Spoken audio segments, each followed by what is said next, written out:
வந்து என்கிட்ட இப்படி சொன்னால் அதுக்கு நான் என்னங்க பண்ண முடியும் அப்படின்னேன். உங்ககிட்ட வரணும்னு தோணுச்சு, அதனால் வந்தேன் அப்படின்னார். சரிங்க, இப்படி ஒரு யோசனை வந்ததுக்கு என்ன காரணம் அப்படின்னு சொல்லி அவர்கிட்ட கேட்டேன்.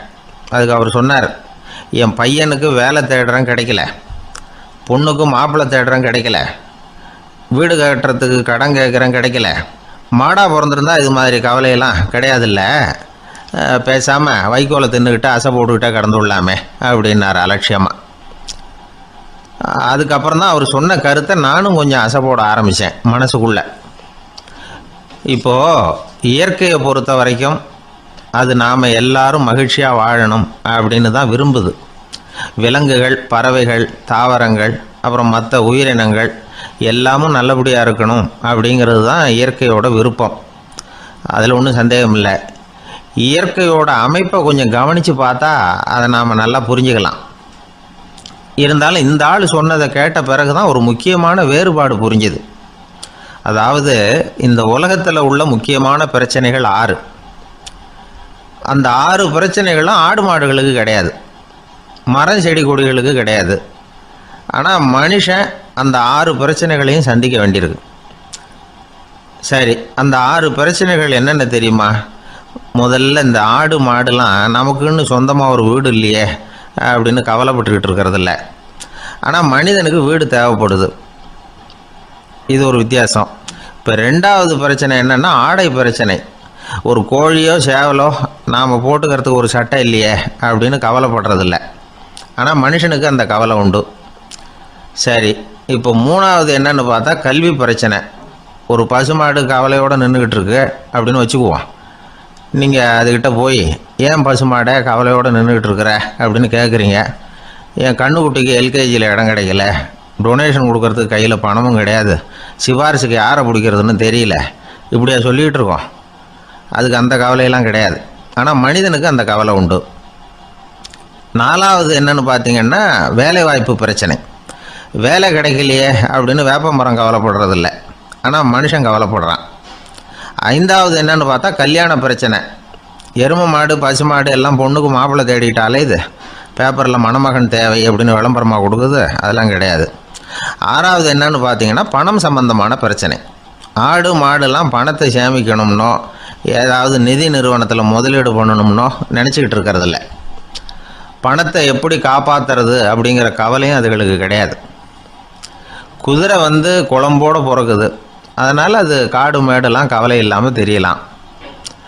ஆடு வந்து உடம்புல ரோமத்தோடு பிறக்குது, அதனால் அது குளிரை பற்றி கவலைப்பட வேண்டிய அவசியம் இல்லை. ஆனால் மனுஷனை பார்த்திங்கன்னா அவன் தான் ஒன்றுமில்லாமல் பிறக்கிறான். ஏன் இந்த பாகுபாடு அப்படின்னு கேட்டால் இதை பற்றி கொஞ்சம் சிந்திச்சு பார்க்கணும். அதாவது இந்த சந்தேகத்தை ஒரு பெரியவர்கிட்டையும் கேட்டேன். அவர் சொன்னார் இதுக்கு பதில். அவர் இதே கேள்வியை இயற்கை கிட்ட கேட்டாராம். இயற்கை பதில் சொல்லிச்சான். வேறு யாருக்கும் கொடுக்காத ஒரு வலுவான கருவியை, ஒரு பவர்ஃபுல் வெப்பன் மனுஷனுக்கு கொடுத்துருக்குறேன்னு, அந்த கருவியை உபயோகப்படுத்தி அந்த 6 பிரச்சனையை மட்டும் இல்லை 6 கோடி பிரச்சனைகள் இருந்தாலும் அதையெல்லாம் சமாளிக்கலாம். அது கருவி என்ன தெரியுமா? அதுதான் 6வது அறிவு. அதை உபயோகப்படுத்தினா காலுக்கு செருப்பு தயார் பண்ணிக்கலாம், குளிருக்கு போர்வை தயார் பண்ணிக்கலாம், என்ன வேணும்னாலும் செய்யலாம் அப்படின்னு இயற்கை பதில் சொல்லிச்சான். அதனால் நாம் செய்ய வேண்டியது என்னென்னா இயற்கையை முதல்ல சரியாக புரிஞ்சுக்கணும். இயற்கையின் படைப்பையே நாம் வந்து சரியாக புரிஞ்சுக்கிறது இல்லையா, அதுதான் வேதனை. இந்த கதையை கேளுங்க. இப்போ நகரத்திலேருந்து ஒரு ஆள் கிராமத்துக்கு வந்தான்.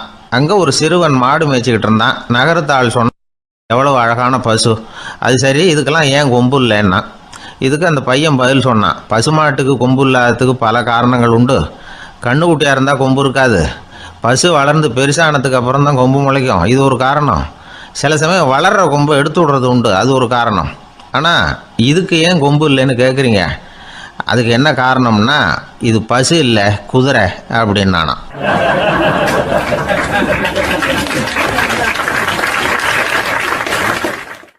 அங்கே ஒரு புதர் தெரியுது இல்லையா, இந்த புதருக்குள்ளே ஒரு சிங்கம் இருக்குது.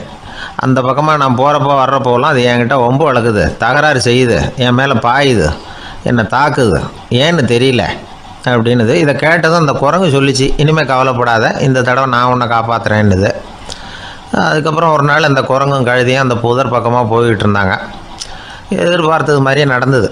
அந்த சிங்கம் எதிரில் வந்தது, கழுதையை பார்த்தது, உடனே அது மேலே பாய ஆரம்பிச்சுட்டுது. அவ்வளவுதான். உடனே இந்த குரங்கு என்ன பண்ணிச்சு தெரியுமா? கிடுகிடுன்னு ஒரு மரத்து மேலே ஏறி உட்காந்துக்கிட்டுது. அங்கே உட்காந்துக்கிட்டு கீழே அந்த கழுதையும் சிங்கமும் போடுற சண்டையை வேடிக்கை பார்க்க ஆரம்பிச்சுட்டுது. கொஞ்ச நேரம் கழித்து அடிபட்ட காயத்தோடு அந்த கழுதை மெதுவாக நடந்து வந்தது.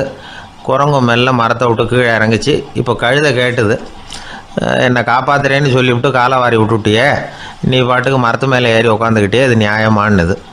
குரங்கு பரிதாபமாக அதை பார்த்துது. நான் மரத்து மேலே இருந்து நீங்கள் 2 பேரும் சண்டை போட்டதை பார்த்துக்கிட்டு தான் இருந்தேன். உன்னோட சத்தம் தான் அதிகமாக இருந்தது, அது நீ சிரிக்கிற மாதிரி எனக்கு கேட்டுது. அதனால் நீ தான் ஜெயிச்சுக்கிட்டு இருக்க போல இருக்கு அப்படின்னு நினச்சிவிட்டேன்னது. இன்றைக்கி பல பேர் இப்படி தான் இருக்கிறாங்களாம். யார் ஜெயிக்கிறாங்க யார் தோக்குறாங்கங்கிறத முகத்தை பார்த்து கூட கண்டுபிடிக்க முடியறதில்ல. பேசுகிற பேச்சை வச்சு கூட கண்டுபிடிக்க முடியறதில்ல. தோற்கிறவங்க கூட சிரிக்கிற மாதிரி முகத்தை வச்சுக்கிறான். இன்றைய மனிதர்கள்கிட்ட ஏகப்பட்ட முரண்பாடுகள். பொய் முகங்களோட உலவுகிறவர்கள் தான் அதிகம்.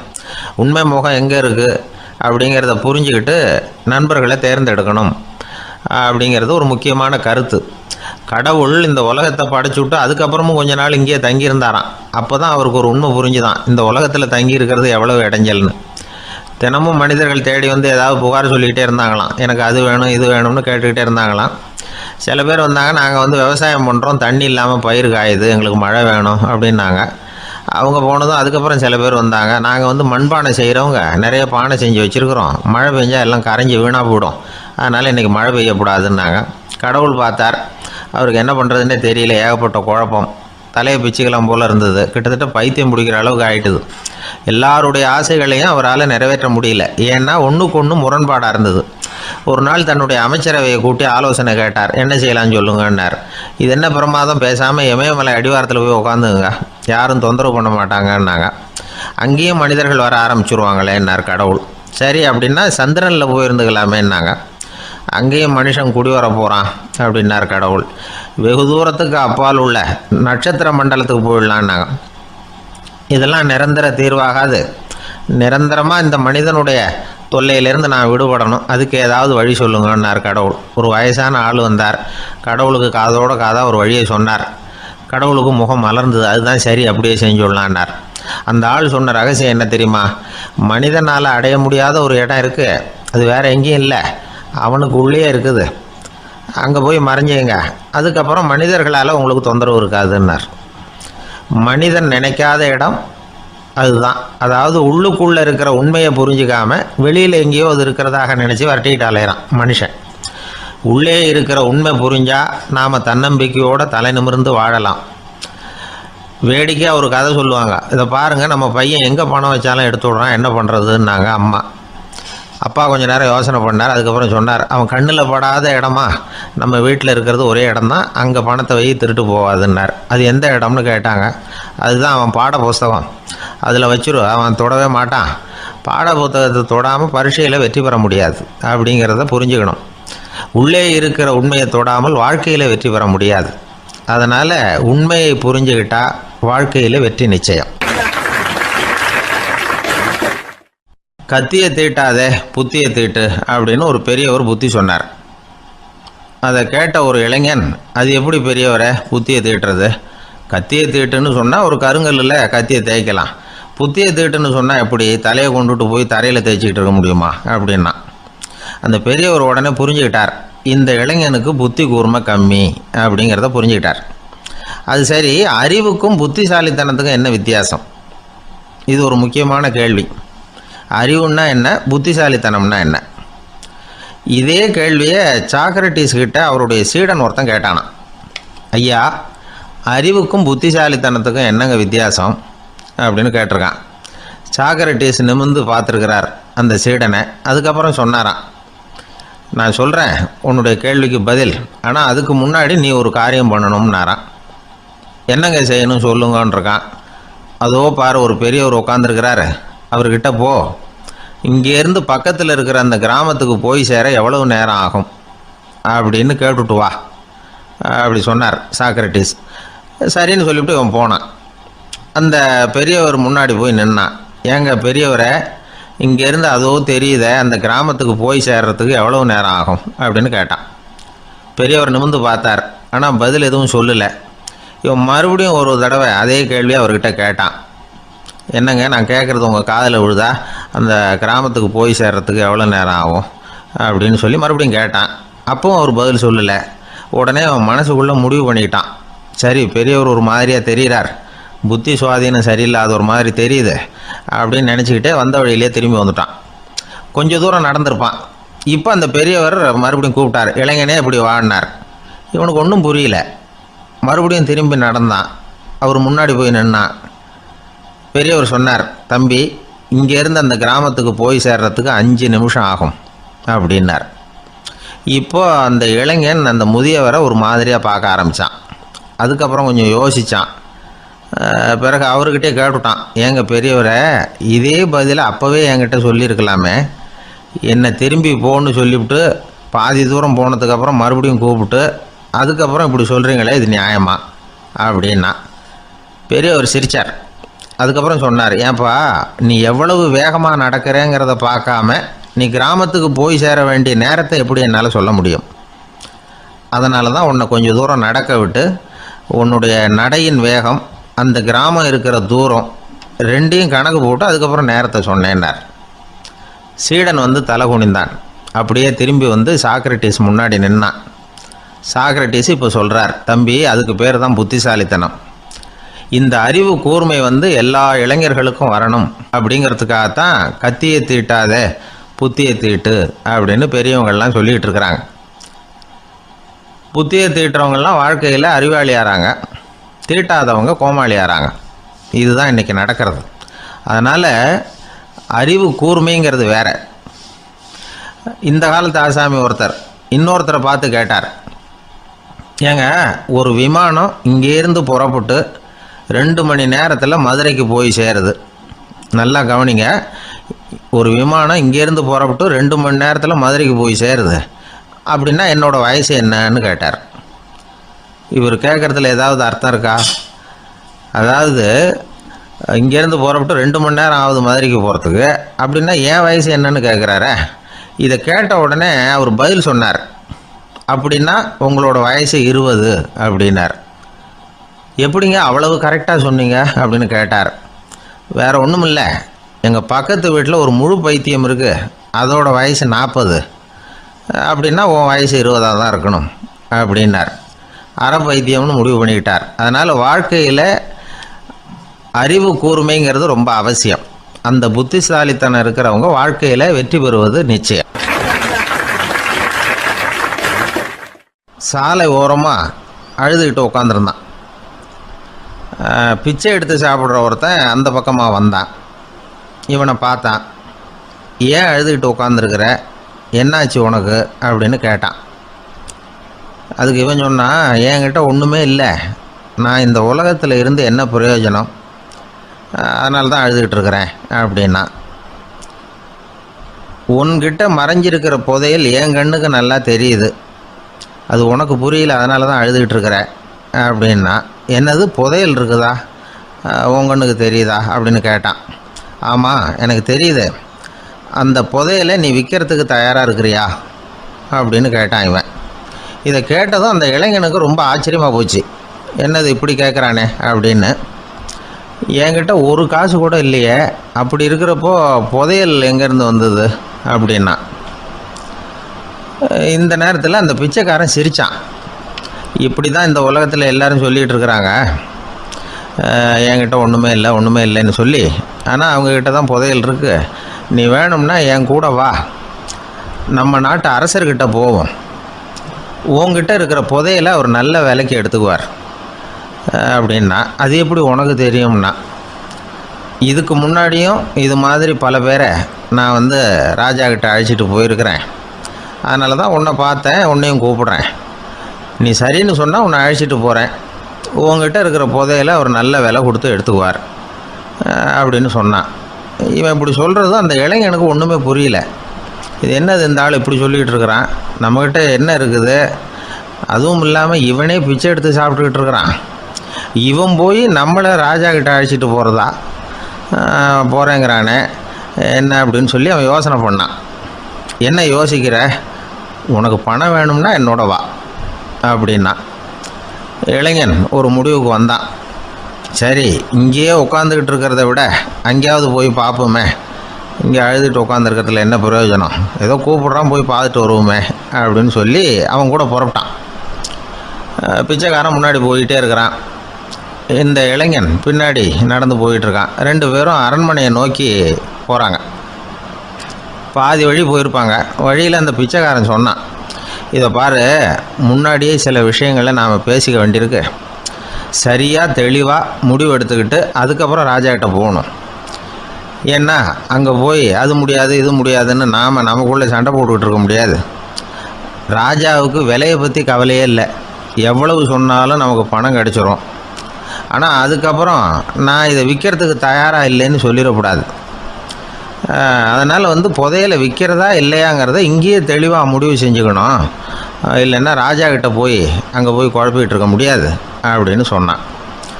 இளைஞனுக்கு ஒன்றுமே புரியல. என்ன சொல்கிற நீ, என்கிட்டயா புதையலா, எங்கே இருக்குது அப்படின்னு சொல்லி குழம்பி போனான். இப்போ அந்த பிச்சைக்காரன் சொன்னான், இதை பாரு, இப்போ உதாரணத்துக்கு உன்னுடைய கண்களை எடுத்துக்கோ. அதுக்கு நீ என்ன விலை கேட்டுற போகிற? நான் அதுக்கு ராஜா கிட்டே இருந்து ஒரு 50,000 ரூபா வாங்கி தர முடியும். உன்னுடைய இருதயத்தை கொடுக்குறியா, 20 லட்சம் ரூபா வாங்கி தரேன். மூளையை கொடுக்குறியா, 30 லட்சம் வாங்கி தரேன். என்ன சொல்கிற அப்படின்னு சொல்லி இந்த பிச்சைக்காரன் பேசிக்கிட்டே போகிறான். இளைஞனுக்கு கோபம் வந்துட்டுது. என்ன உளர்ற, உனக்கு என்ன பைத்தியமா? கண்ணையும் மூளையையும் இருதயத்தையுமா விற்பாங்க? என்ன விலை கொடுத்தாலும் அதையெல்லாம் நான் விற்கிறதுக்கு தயாராக இல்லை, நான் விற்க மாட்டேன். அதை கொடுத்துட்டு நான் என்ன பண்ணுறது? இப்படி நான் மட்டும் இல்லை, யாருமே இதை விற்கிறதுக்கு தயாராக இருக்க மாட்டாங்க அப்படின்னு சொன்னான் அந்த இளைஞன். இவன் இப்படி சொன்னதும் அந்த பிச்சைக்காரன் வாய் விட்டு சிரிக்க ஆரம்பிச்சுட்டான். இப்போ பைத்தியமானது நானா நீயா? லட்சக்கணக்கான கோடிக்கணக்கான ரூபாய் பொறுமானம் உள்ள பொருள்களை உங்ககிட்டயே வச்சுக்கிட்டு விற்க முடியாதுன்னு சொல்கிற நீ தான் ஏழை. என்கிட்ட ஒன்றுமே இல்லைன்னு மரத்தடியில் உட்காந்து அழுதுகிட்டு இருக்கிறியே அப்படின்னு சொன்னான். இன்றைக்கி பார்த்திங்கன்னா பல பேர் தன்கிட்ட புதைஞ்சிருக்கிற ஆற்றலை புரிஞ்சிக்க முடியாமல் அவதிப்பட்டுக்கிட்டு இருக்கிறாங்க. நம்மக்கிட்ட என்ன இருக்குங்கிறது அவங்களுக்கு தெரியறதில்ல. அதனால தான் என்கிட்ட ஒன்றுமே இல்லைன்னு சொல்லி அழுதுகிட்டு இருக்கிறாங்க. இதை விளங்க வைக்கிறதுக்கு பெரியவங்க சொல்கிற கதை இது. நம்மக்கிட்ட இருக்கிற புதையலை நாம் தான் தோண்டி எடுக்கணும். உண்மையான புதையலுங்கிறது உள்ளே இருக்குது, ஆனால் அதை வெளியில் தேடுற ஆசாமிகள் தான் அதிகம். சராசரி மனித இயல்பு அப்படி. நம்மக்கிட்ட விலை மதிக்க முடியாத பகுத்தறிவு இருக்குது, அதை வச்சுக்கிட்டு வாழ்க்கையில் முன்னேறதுக்கு முயற்சி பண்ணணும். என்கிட்ட ஒன்றுமே இல்லைன்னு நினச்சி ஓரமாக உட்காந்துடக்கூடாது. முயற்சி செஞ்சால் முடியாத காரியம் எதுவுமே இல்லை. ஒரு ரயில்வே ஸ்டேஷன் பக்கம் வெளியில் ஒரு டாக்ஸி நின்றுட்டு இருந்தது. அந்த பக்கமாக வந்த ஒருத்தர் டாக்ஸி டிரைவரை பார்த்து சொன்னார், ஐயா, உங்கள் வண்டியில் பின் சீட்டில் ஒரு மணி பர்ஸு கிடக்கு, யாரோ மறந்து விட்டுட்டு போயிருக்கிறாங்க அப்படின்னாரு. இல்லை அது காலி பர்ஸு தான், நான் தான் அதை அங்கே போட்டு வச்சுருக்கிறேன்னார் டிரைவர். ஏன்னு கேட்டார் அவர். இதுக்கு டிரைவர் சொன்னார், அதை பார்க்குற யாராவது அதை எடுத்துக்கலாம்ங்கிற ஆசையிலையாவது சவாரிக்கு வருவாங்க, அதுக்காக தான் போட்டு வச்சுருக்கிறேன் அப்படின்னார்.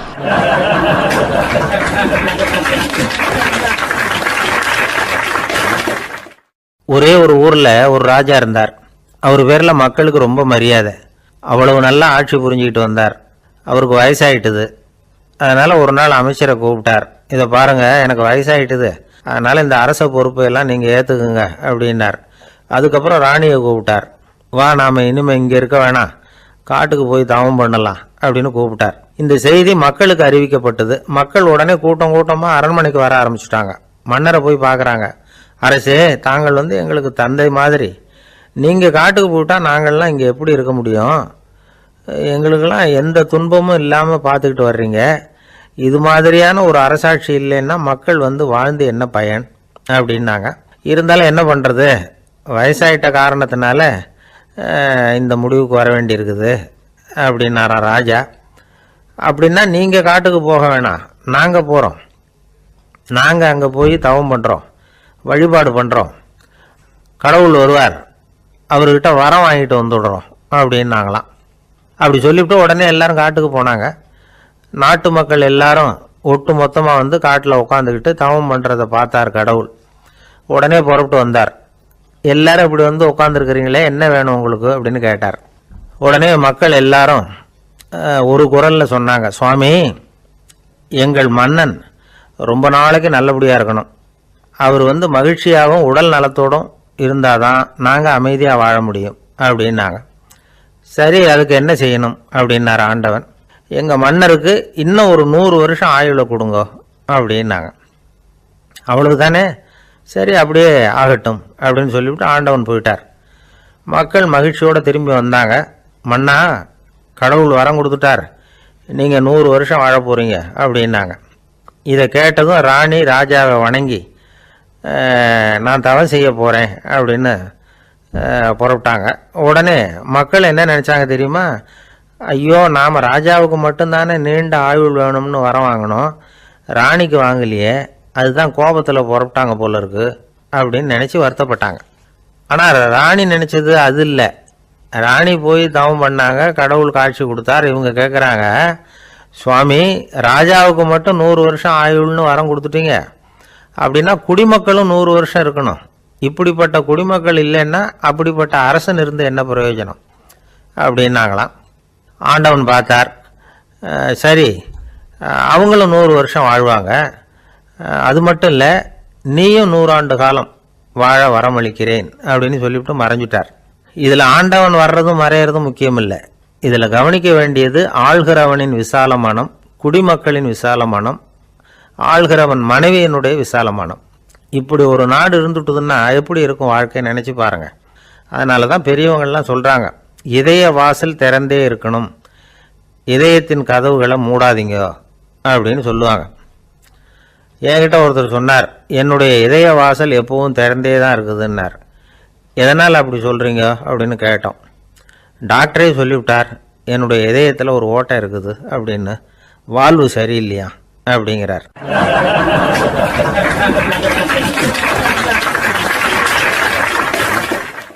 ஒரு ராஜா ஊரெல்லாம் சுற்றி பார்த்துட்டு வரலாம்னு ஒரு நாள் புறப்பட்டு போனார். ஒரு இடத்துல தறி நெசவு வேலை ரொம்ப மும்முரமாக நடந்துக்கிட்டு இருந்தது. ஒரு பெரியவர் தறியால் நெசவு வேலை செஞ்சுக்கிட்டு இருந்தார். பக்கத்தில் ஒரு அழகான பொண்ணு உட்காந்து நூலை சுற்றிக்கிட்டு இருக்குது. ராஜா அந்த பெரியவரை பார்த்து யார் இந்த பொண்ணுன்னு விசாரித்தார். ராஜா அப்படி கேட்டதும் அவருக்கு ரொம்ப பெருமையாக போயிட்டுது. ஏன்னா உட்காந்துருந்தது அவரோட மகள். அரசே, இது என்னுடைய மகள், இவ வேகமாக நூல் தெரிக்கக்கூடியவள், வைக்கோல் எடுத்து இவ தெரிச்சா கூட அது எல்லாம் பவுனிழையாக வெளியில் வரும் அப்படின்னு ஒரு ராசி இவளுக்கு அப்படின்னு ரொம்ப பெருமையாக ராஜா கிட்ட சொன்னார். ராஜா இதை கேட்டதும் அசந்துட்டார். அப்படியா, இவ்வளவு அழகும் சாமர்த்தியமும் உள்ள இந்த பொண்ணு என்னோட வரட்டுமே, இவளை என் மருமகளை ஆக்கிக்கிறேன் அப்படின்னார் ராஜா. அந்த பெரியவருக்கு ஒன்றும் புரியல. ஏதோ கொஞ்சம் பெருமையாக சொல்ல போக அது இப்படி ஆயிட்டுதே அப்படின்னு கவலைப்பட்டார். இருந்தாலும் ராஜா பேச்ச தட்ட முடியுமா, மகளை அனுப்பி வச்சுட்டார். ராஜா அந்த பொண்ணை அரண்மனைக்கு அழைச்சிட்டு வந்தார். அங்கே ஒரு அறையில் வச்சு பூட்டி விட்டார். அந்த ரூமு நிறைய வைக்கோலை கொண்டாந்து போட்டு அடைச்சாங்க. 3 ராட்டைகள் வேற வச்சுருந்தாங்க. நாளைக்கு பொழுது விடியறதுக்குள்ளே நீ இந்த வைக்கோலையெல்லாம் தங்க இழைகளாக மாற்றி காட்டணும். நாளைக்கு காலம்பரம் வந்து நான் இந்த அறை கதவை திறப்பேன். உன் தகப்பன் சொன்னது மாதிரி எல்லாம் தங்கமாக மாறி இருக்கணும், இல்லைன்னா நீ உயிர் தப்ப முடியாது அப்படின்னு உத்தரவு போட்டார். பாவம் அந்த பொண்ணு என்ன பண்ணும், பகல் பூரா அழுதுகிட்டே உட்காந்துருக்குது. ராத்திரி பூராவும் தூக்கம் வரல. மறுநாள் அதிகாலை நேரத்தில் யாரோ கதவை தட்டுற சத்தம் கேட்டுது. பயந்துக்கிட்டே கதவை திறக்கிறா. திறந்து பார்த்தா வெளியில் 3 அவலட்சணமான பெண்கள். ஒருத்திக்கு வந்து கால் அகலமாக முறை மாதிரி இருக்குது, இன்னொருத்திக்கு கட்டை விரல் கரண்டி மாதிரி பெருசாக இருக்குது, 3வது பொண்ணுக்கு உதடு தடித்து ரப்பர் மாதிரி தொங்கிக்கிட்டு இருக்கு. யார் நீங்கள், உங்களுக்கு என்ன வேணும் அப்படின்னு கேட்குது இந்த பொண்ணு. நாங்கள் உங்களுக்கு உதவி செய்கிறதுக்கு தான் வந்திருக்கிறோம் அப்படின்னு சொல்லி உள்ளே வந்தாங்க. உட்காந்தாங்க. கொஞ்ச நேரத்துக்குள்ளே உள்ளே இருந்த வைக்கோலையெல்லாம் தங்க இழைகளாக மாற்றி கொடுத்துட்டு போயிட்டாங்க. காலையில் ராஜா வந்தார், பார்த்தார். ஆகா பேஷுனார். இன்னும் கொஞ்சம் வைக்கோலை கொண்டாந்து அந்த ரூமில் போட சொன்னார். இந்த வைக்கோலையும் இன்றைக்கி தங்கமாக மாற்றிவிடு, நாளைக்கு மறுநாள் உனக்கும் இளவரசனுக்கும் கல்யாணம்னு சொல்லிவிட்டார். இன்றைக்கி ராத்திரி அந்த 3 பொண்ணுங்களும் வந்தாங்க. வைக்கோலை பொண்ணு இழைகளாக மாற்றினாங்க, புறப்பட்டாங்க. இந்த பொண்ணு அவங்க காலில் விழுந்து வணங்கினா. என் உசுரை காப்பாற்றினீங்க, உங்களுக்கு நான் என்ன கைமாறு செய்ய போகிறேன் அப்படின்னா. பயப்படாத, நீ விரும்பினா எங்களுக்கு ஒரு உதவி செய்யலாம். உன்னுடைய கல்யாணத்துக்கு நாங்கள் 3 பேரும் வரோம். நீ எங்களை வந்து வரவேற்று ராஜாக்கிட்டையும் இளவரசர்கிட்டையும் நாங்கள் வந்து உன்னோட பெரியப்பா பொண்ணுங்கன்னு சொல்லி அறிமுகப்படுத்தி வை, நாங்கள் விருந்து சாப்பிட்டுட்டு போயிடுறோம் அப்படின்னாங்க. ரொம்பவும் சந்தோஷமாக சரின்னு ஒத்துக்கிட்டா. கல்யாண நாள் வந்தது. கல்யாணம் ரொம்ப கோலாகலமாக நடந்துக்கிட்டு இருக்கு. எல்லா தேசத்து ராஜா ராணிகளும் வந்துக்கிட்டு இருக்கிறாங்க. அந்த 3 அவலட்சணமான பொண்ணுங்களும் வந்து சேர்ந்தாங்க. யார் இவங்கன்னு கேட்டார் ராஜா. என் பெரியப்பா பொண்ணுங்க அப்படின்னா அந்த பொண்ணு. காலும் உதடும் கட்டை விரலும் ஏன் இப்படி உங்களுக்கு அவலட்சணம் ஆயிட்டுது அப்படின்னு கேட்டார். அதுக்கு அந்த பொண்ணுங்க பதில் சொன்னாங்க, என்ன செய்யறது, ஓயாமல் வைக்கோலை நூற்று ஒருத்தியோட கட்டை விரல் அப்படி கரண்டி மாதிரி ஆயிட்டுது, நாக்கில் தொட்டு தொட்டு திரிச்சதுனால ஒருத்தியோட உதடு அப்படி ஆயிட்டுது, காலால் கட்டையை அழுத்தி அழுத்தி தறி போட்டதுனால இன்னொருத்தையோட கால் அப்படி ஆயிட்டுது. உங்கள் மருமகளாக வந்திருக்கிற இந்த பொண்ணு அந்த மூணையுமே செய்ய தெரிஞ்சவ தான், என்ன ஆக போகுதோ இன்னும் கொஞ்ச நாளில் அப்படின்னாங்க. அவ்வளவுதான், ராஜா பயந்துட்டார். அம்மா, இன்னையிலேருந்து நீ இளவரசனின் மனைவி, நீ எப்பவும் அழகாக இருக்கணும், அதனால் நீ இனிமேல் வைக்கோலை திரிக்கவே கூடாது அப்படின்னு உத்தரவு போட்டார். அவளை இக்கட்டான சூழ்நிலையிலிருந்து காப்பாற்றின அந்த 3 பொண்ணுங்களும் சந்தோஷமாக திரும்பி போயிட்டாங்களாம். சுவாமி சின்மயானந்தர் இந்த கதையை சொல்லியிருக்கிறார். தன்னலம் மறந்து சுயலாபத்தை தியாகம் செய்கிறது வைக்கோல்ல இருந்து தங்க இழைய நூக்கிறது மாதிரி அப்படிங்கிறார் அவர். அது இருக்கட்டும், இப்போ நம்ம கதைக்கு வருவோம். ஒரு ராஜா தன்னோட மகனுக்கு சுயவரம் நடத்தினார். எல்லா தேசத்திலிருந்தும் ராஜகுமாரர்கள் வந்திருந்தாங்க. ராஜகுமாரியை கல்யாணம் பண்ணிக்கலாம்ங்கிற ஆசையில் சுயம்பர மண்டபத்திலேருந்து எல்லா ராஜகுமாரர்களும் அலறி அடிச்சுக்கிட்டு வெளியில் ஓடி வந்துகிட்டு இருக்கிறாங்களாம். ஏன் இப்படி எல்லாரும் மிரண்டு போய் ஓடி வர்றாங்கன்னு கேட்டார் ஒருத்தர். அதுக்கு இன்னொருத்தர் விவரம் சொன்னார். ராஜகுமாரியை இன்னைக்கு தான் அவங்க நேரில் பார்த்தாங்களாம், அதுதான் அப்படி ஓடி வந்துகிட்டு இருக்கிறாங்க அப்படின்னார்.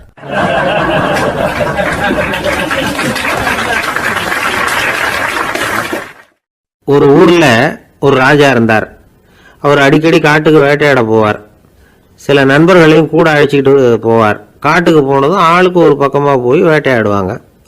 சாயந்தரமாக திரும்பி வருவாங்க. மறுநாள் அரண்மனையில் உட்காந்து ஒவ்வொருத்தரும் அவங்க அனுபவங்களை எல்லாம் சொல்லிக்குவாங்க. அவங்க வீரத்துக்கு தகுந்த மாதிரி பரிசை அந்த ராஜா கொடுப்பார். இது மாதிரி ஒரு தடவை எல்லாரும் வேட்டைக்கு போயிட்டு திரும்பி வந்ததும் உட்காந்து பேச ஆரம்பிச்சிருக்கிறாங்க. ஒருத்தன் சொன்னான், தன்னுடைய வீர செயலை பற்றி அளக்க ஆரம்பிச்சிட்டான். ஏன்னா அது அதுக்கு பரிசு கிடைக்க போகுதில்ல, அதனால. அவன் என்ன சொன்னான் தெரியுமா, அரசே, நேற்றுக்கு காட்டில் என்னாச்சு தெரியுமா, எனக்கு நேராக ஒரு சிங்கம் வாயை திறந்துக்கிட்டு வந்துட்டுது, நான் பயப்படவே இல்லை. உடனே ஒரு கல்லை எடுத்து குறி பார்த்து வீசினேன், சிங்கத்து வாய்க்குள்ளே போய் அந்த கல் மாட்டிக்கிட்டுது. அவ்வளவுதான், அந்த சிங்கம் என்னை பார்த்துட்டு பயந்துட்டு ஒரே ஓட்டமாக திரும்பி ஓடி போயிட்டுது அப்படின்னா. ஆஹா பலே அப்படின்னு எல்லாரும் கை தட்டினாங்க. 2வது ஆள் ஒருத்தன் எழுந்திரிச்சான். அவன் சொல்ல ஆரம்பிச்சான், அரசே, நான் போன வழியில் 2 பெரிய மலைப்பாம்பு கிடந்தது, என்னை மூங்கிறதுக்கு வந்தது.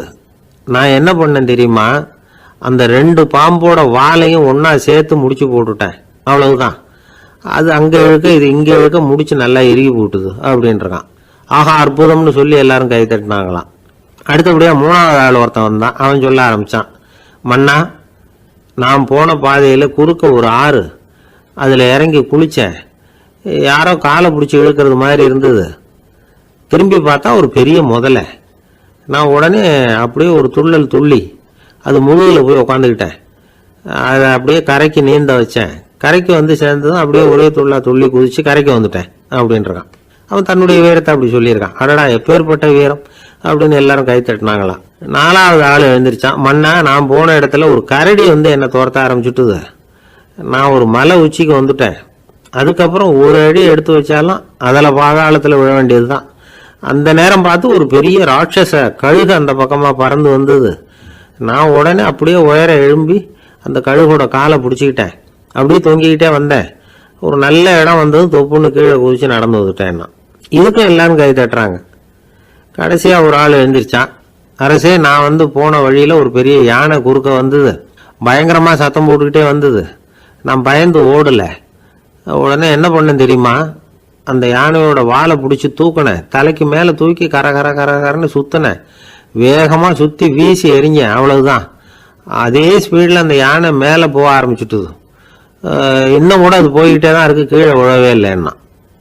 இதை கேட்டதும் ராஜாவுக்கு கோபம் வந்துட்டுது. என்ன முட்டாள்னு நினச்சிக்கிட்டு பேசுறியா, யானையை நீ வாழை பிடிச்சி தூக்குன, அதை நான் நம்பணுமா அப்படின்னார்.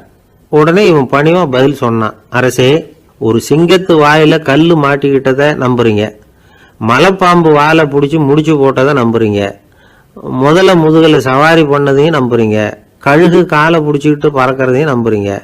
அப்படி நம்புறப்ப நான் சொன்னதை மட்டும் நம்பக்கூடாதா அப்படின்னு கேட்டானான். பொய் சொன்னவங்கெல்லாம் தலையை தொங்க போட்டுக்கிட்டாங்களாம். ராஜா அவங்கள பார்த்து சொன்னாராம், நீங்கள் எல்லாரும் என்னை முட்டாளாக்கி இருக்கிறீங்க.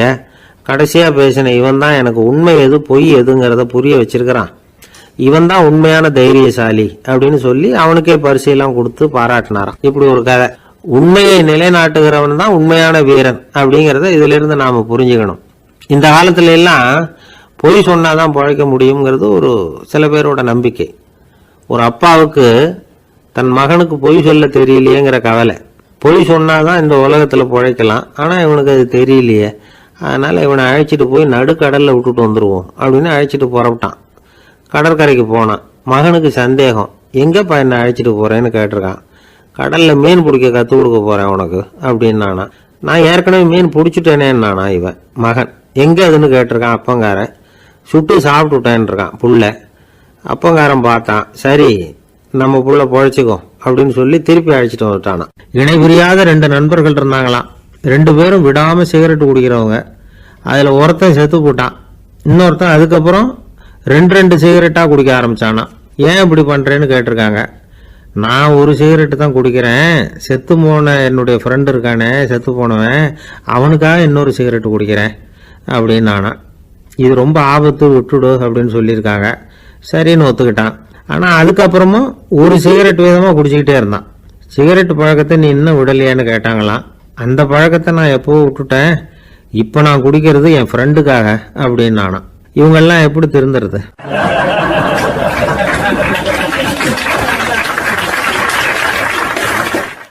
காசி மாநகரத்தை பிரம்மதத்தன் அப்படிங்கிற ராஜா ஆட்சி பண்ணிட்டு வந்தார். அவர் ஒவ்வொரு வருஷமும் ஒரு திருவிழா நடத்துறது வழக்கம். எல்லா தேசத்திலிருந்தும் எல்லா வகையான ஜனங்களும் அதில் வந்து கலந்துக்குவாங்க. ஒரு சமயம் அது மாதிரி விழா நடந்துகிட்டு இருந்தது. வைகுண்டத்திலிருந்து தேவலோகத்திலிருந்து நிறைய தேவகுமாரர்கள்லாம் காசி நகருக்கு அப்போ வந்திருந்தாங்க. அதில் முக்கியமாக ஒரு 4 தேவகுமாரர்கள். அந்த 4 பேரையும் சுற்றி ஏகப்பட்ட கூட்டம். அப்படி என்ன விசேஷம் அவங்கக்கிட்ட அப்படின்னா, மற்றவங்களை விட அவங்க முகம் அழகாக இருந்ததா அப்படி பார்த்தா அப்படியும் இல்லை. அவங்க அணிஞ்சிருந்த மலர் மாலைகள் தான் அதுக்கு காரணமா. அந்த மலர்கள்லேருந்து அப்படி ஒரு அபூர்வமான நறுமணம்.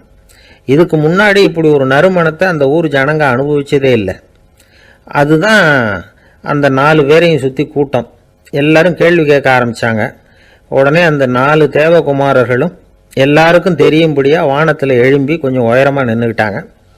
கீழே நின்றுக்கிட்டு இருந்த அரசன்லேருந்து ஆண்டி வரைக்கும் ஒருத்தர் பாக்கி இல்லாமல் ஒரே குரலில் எல்லாரும் அவங்கள பார்த்து, எங்களுக்கும் இது மாதிரி மாலையை போட்டுக்கணும்னு ஆசையாக இருக்குது, அதுக்கு நீங்கள் தான் அருள் பண்ணணும் அப்படின்னு கேட்டுக்கிட்டாங்க. மாலை போட்டுக்கிறதுனா எல்லாருக்கும் ஆசையாக தானே இருக்கும். அந்த 4 தேவகுமாரர்களில் ஒருத்தர் புத்தர் பிரான். அவர் சொன்னார், பூலோகவாசிகளே, நான் சொல்கிறத கொஞ்சம் பொறுமையாக கேளுங்க. கக்காரு அப்படிங்கிற கற்பக விருட்சத்தின் மலர்களால் தொடுக்கப்பட்டது இந்த மாலை. இதுக்கு நிறைய சக்தி உண்டு. எந்த காலமும் இது வாடாது, வாசனையும் குறையாது. ஆனால் இதை அணிந்து கொள்றதுக்கு சில தகுதிகள் தேவை அப்படின்னார். என்ன தகுதி அது சொல்லுங்களேன் அப்படின்னு ஏக காலத்தில் எல்லாரும் சத்தம் போட்டாங்க. தீய இயல்புகள் உள்ளவங்க, இழிந்த சிந்தனை, இழிந்த செயல் உள்ளவங்க இந்த மாலையை அணிய முடியாது அப்படின்னார். அவ்வளோதான். கூட்டத்தில் சத்தம் போட்டவங்கள்லாம் மெதுவாக அப்படி அடங்க ஆரம்பிச்சிட்டாங்க. இன்னொரு தேவகுமாரன் சொன்னார், அடுத்தவங்க பொருளை அபகரிக்காதவன், அடுத்தவங்களுக்கு கெடுதல் பண்ணக்கூடிய பொய் பேசாதவன், பேராசையினால் கெட்ட வழியில் பொருள் ஈட்ட நினைக்காதவன் இந்த மாலையை போட்டுக்கலாம் அப்படின்னார். கூட்டத்திலிருந்து யாரும் முன்னுக்கு வரல. ஒரே ஒரு ராஜகுரு மட்டும் கொஞ்சம் முன்னாடி வந்தார். பெரியவர், படித்தவர். அவர், எனக்கு தகுதி இருக்குது அந்த மாலையை போட்டுக்கிறதுக்கு அப்படின்னார். வேற ஒன்றும் இல்லை, பொய் சொல்லியாவது அந்த மாலையை வாங்கிக்குவோமே அப்படின்னு முடிவு பண்ணிட்டார் அவர். அவ்வளோதான், மாலையை வாங்கிட்டார். அடுத்த தேவகுமாரன் பேசினார். யாருக்கு திடமான அறிவும் மனமும் இருக்குதோ, யாருக்கு நல்ல காரியங்களில் அசையாத ஈடுபாடு இருக்குதோ, நல்ல அரிய பொருள்களை தனியாக தான் மட்டும் அனுபவிக்க விரும்பாதவர் யாரோ அவர் முன்னாடி வந்து இந்த மாலையை வாங்கிக்கலாம் அப்படின்னார். அந்த தகுதியும் எனக்கு இருக்குன்னார் ராஜகுரு. மாலையை வாங்கி போட்டுக்கிட்டார். இன்னொரு ராஜகுமாரன் பேச ஆரம்பித்தார். அறநெறியில் செல்வம் சேர்க்கணும், ஆடம்பர பொருள்களுக்கு அடிமையாகக்கூடாது, வெற்றி அடைஞ்சாலும் கர்வம் வரக்கூடாது, அப்படிப்பட்டவங்க இந்த மாலையை போட்டுக்கலாம்னார். துணிஞ்சு பொய் சொல்லி அதையும் வாங்கி கழுத்தில் போட்டுக்கிட்டார் இந்த ராஜகுரு. இன்னொரு ராஜகுமாரன் சொன்னார், சான்றோர்களை நிந்திக்காதவங்க, புறம் பேசாதவங்க இந்த மாலையை போட்டுக்கலாம்னார். அதையும் வாங்கி போட்டுக்கிட்டார். திருவிழா முடிஞ்சுது, எல்லாரும் திரும்பி போயிட்டாங்க. மறுநாள் ராஜகுரு 4 மாலைகளையும் போட்டுக்கிட்டு ராஜசபைக்கு வரார். வந்தவர் ரொம்ப அவஸ்தையோடு வர்றார். மாலையெல்லாம் வாடி போயிட்டுது, வாசனை எதுவும் கிடையாது. அது மட்டும் இல்லை, அவருக்கு கடுமையான தலைவலி வேற வந்துட்டுது. துடிச்சு போயிட்டார். மாலையை கழட்டவும் முடியல. ஜனங்கள்லாம் அவரை பார்த்து சிரிக்க ஆரம்பிச்சிட்டாங்க.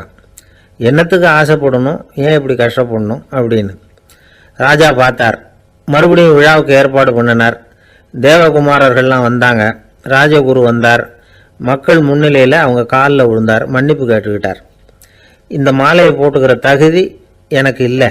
தகுதி இல்லாத ஒருத்தன் தகாத தகுதியை பொய் மூலம் பெறணும்னு ஆசைப்படுறாங்களே, அவங்களுக்கெல்லாம் என்னுடைய தண்டனை ஒரு எச்சரிக்கையாக இருக்கட்டும்னார். அதுக்கப்புறம் தேவகுமாரர்கள் அவர் கழுத்தில் இருக்கிற மாலையை கழட்டினாங்களாம். அந்த மாலைகளும் பழையபடி மனம் கொடுக்க ஆரம்பிச்சுட்டு தான். இதுலேருந்து நாம் தெரிஞ்சுக்க வேண்டியது என்னென்னா, நமக்கு தகுதி இல்லாத ஒரு கௌரவம் நம்மக்கிட்ட தானாக வந்தால் கூட அதை தவிர்த்து விடுறது தான் நல்லது. அதுதான் புத்திசாலித்தனம். ஒருத்தர் வந்தார். சார், எங்கள் இலக்கிய மன்ற விழாவுக்கு நீங்கள் தலைமை தாங்கணும்னார்.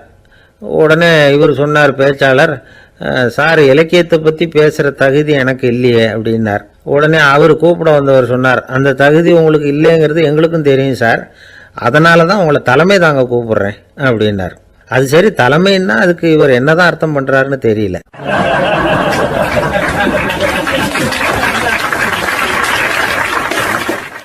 அளவுக்கு மிஞ்சினால் அமிர்தமும் நஞ்சு அப்படின்னு சொல்லுவாங்க.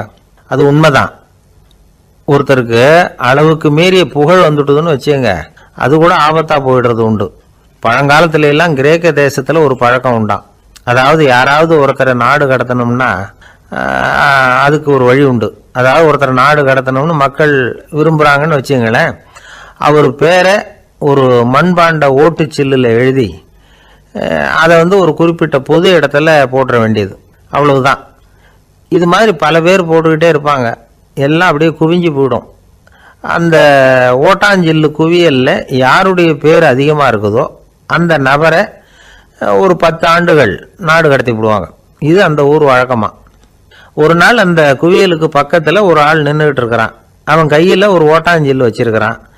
அதில் யாரோட பேரையோ எழுதணும், எழுதி அந்த இடத்துல போடணுங்கிறது அவன் ஆசை. ஆனால் அவன் படிக்காதவன், அதனால் எழுத தெரியல. யாராவது அந்த வழியாக வர்றாங்களான்னு பார்த்துக்கிட்டே நின்றுக்கிட்டு இருந்தான். ஒரு பெரியவர் வந்துக்கிட்டு இருந்தார். அவர்கிட்ட ஓடினான். கையில் இருந்த மண்பாண்ட சில்லை கொடுத்தான். ஐயா, இதில் ஒரு பேர் எழுதி கொடுங்களேன்னா. அந்த பெரியவர் அதை வாங்கி கையில் வச்சுக்கிட்டு, என்ன பேர் எழுதணும் சொல்லு அப்படின்னா. இவன் சொன்னான், அரிஸ்டைடிஸ் அப்படின்னு எழுதுங்க அப்படின்னா. இதை கேட்டதும் அந்த பெரியவருக்கு அதிர்ச்சி. ஏன்னா அவர் தான் அரிஸ்டைடிஸ், தத்துவ மேதை அரிஸ்டைடிஸ் அவர். இருந்தாலும் நான் தான் அதுங்கிறத காட்டிக்காம அந்த ஆளுகிட்ட கேட்டார். அது சரிப்பா, அரிஸ்டைடிஸ்ங்கிற பேரை எழுத சொல்கிற, அவர் உனக்கு என்ன கெடுதல் பண்ணார், அவர் பேரை இதில் எழுத சொல்கிறியே அப்படின்னு கேட்டிருக்கார். அதுக்கு இவன் சொன்னானா, அவர் எனக்கு எந்த கெடுதலும் பண்ணலை, அவரை நான் பார்த்தது கூட இல்லை அப்படின்ட்டுருக்கான். அப்புறம் எதுக்காக அவரை நாடு கடத்தணும்னு நீ ஆசைப்படுற அப்படின்னு கேட்டிருக்கார். இப்போ அந்த ஆள் சொல்கிறான், அரிஸ்டைடஸை பற்றி எல்லாரும் பேசுகிறாங்க, அவர் ரொம்ப நல்லவர், அவர் ஒரு பெரிய அறிவாளிங்கிறாங்க, அவர் ஒரு பெரிய வள்ளல், பேரறிஞர், இப்படி எல்லாரும் சொல்கிறத கேட்டு கேட்டு எனக்கு ரொம்ப அழுத்து போயிட்டுது, அதனால தான் வெறுப்பாயிட்டேன் அப்படின்னு நானும். இதிலேருந்து என்ன தெரியுது, நாம் நல்லவனாக இருக்கிறதுல ஒன்றும் இடைஞ்சல் இல்லை. ஆனால் நம்மளை நல்லவன் நல்லவன் எல்லாரும் சொல்ல ஆரம்பிச்சிட்டாங்கன்னு வச்சுக்கோங்க, அப்போ இடைஞ்சல் ஆரம்பம்னு அர்த்தம். எதுவுமே அளவுக்கு மிஞ்சி போகாமல் பார்த்துக்க வேண்டியது ரொம்ப அவசியம். அளவுக்கு அதிகமாக ஆசைப்படாதவங்களில் ஆப்ரஹாம் லிங்கனும் ஒருத்தரான். அவர் ஒரு தடவை தன்னுடைய நண்பர்கள்கிட்ட பேசிக்கிட்டு இருந்தாராம். ஒருத்தர் கேட்டிருக்கார், ஒரு மனுஷனுக்கு கால்கள் எவ்வளோ உயரம் இருக்கணும் அப்படின்னு கேட்டாராம். இதுக்கு ஆப்ரஹாம் லிங்கன் சொன்னாராம், அது என்ன, இடுப்புலேருந்து தரையை தொடுற அளவுக்கு உயரம் இருந்தால் போதும் அப்படின்னாராம்.